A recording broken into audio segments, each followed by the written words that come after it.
Baik, selamat datang pada pertemuan pelaporan kecelakaan pada kegiatan penyelaman.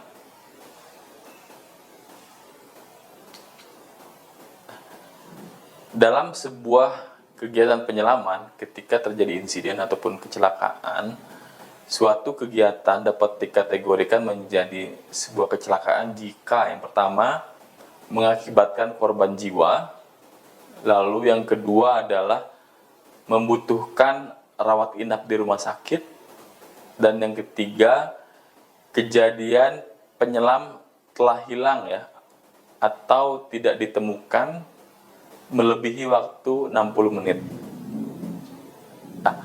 Nah, itu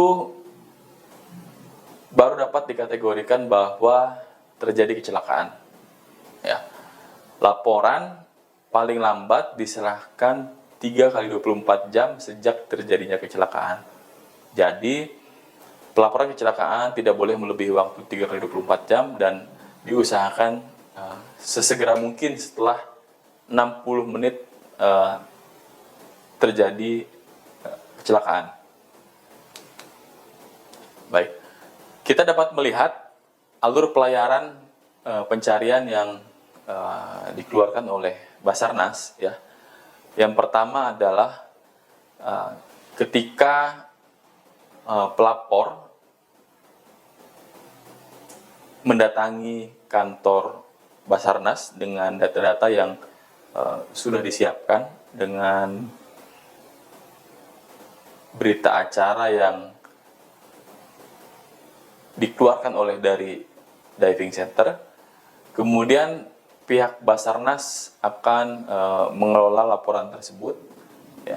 Kemudian pihak Basarnas akan melakukan koordinasi untuk melakukan pencairan. Setelah laporan diterima oleh Basarnas, selanjutnya Basarnas akan melakukan proses pencarian. Ya.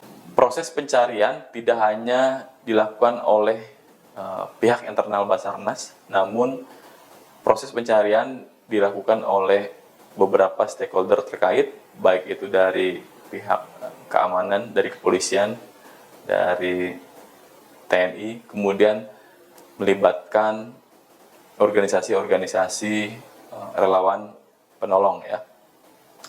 Kemudian setelah itu semua proses pencarian di-handle oleh pihak Basarnas hingga proses pencarian selesai. Biasanya proses pencarian dilakukan selama 10 hari dan dipertimbangkan apakah proses pencarian perlu diperpanjang atau tidak. Ada beberapa tahapan yang harus kita ikuti ketika kita akan melakukan pelaporan kepada pihak Basarnas. Yang pertama adalah kita harus memberikan data yang akurat terkait tanggal, jam, dan lokasi terjadinya peristiwa tersebut. Lalu yang kedua adalah kita harus memberikan uraian detail kejadian, meliputi kronologi peristiwa, penanganan setelah kejadian, kemudian tindakan medis bila ada, lalu proses evakuasi bila telah dilakukan, kemudian penanganan pasca evakuasi sampai korban berada dalam penanganan pihak yang berwenang. Lalu diusahakan pemberi laporan harus memberikan data identitas korban yang sesuai dengan identitas resmi ya, baik itu nama, kemudian nomor identitas. Lalu diusahakan dapat memberikan kontak emergensi korban, lalu memberikan kondisi korban, lalu kita juga harus memberikan nama dan nomor kontak pemandu selam yang terakhir melakukan pemanduan terhadap korban. Lalu juga ketika terjadi kecelakaan yang menyangkut kegiatan dan menggunakan kapal, maka pihak pelapor juga harus melampirkan nomor kontak pengemudi kapal, dan juga asisten dari pengemudi kapal atau biasa disebut dengan anak buah kapal.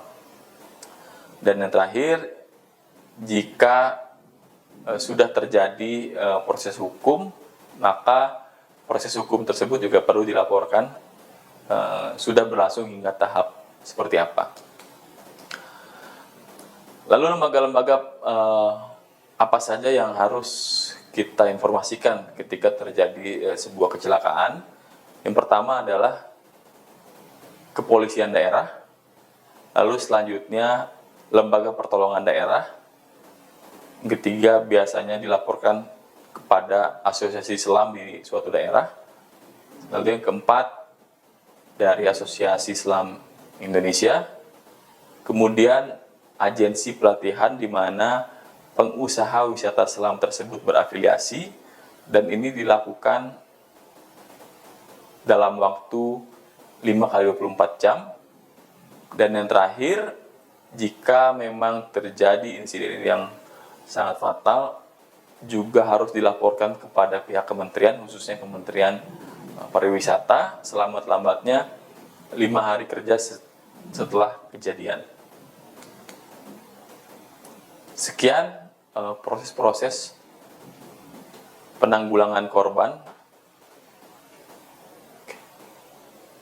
Sekian tahapan-tahapan yang harus kita lakukan ketika terjadi suatu kecelakaan dalam kegiatan penyelaman.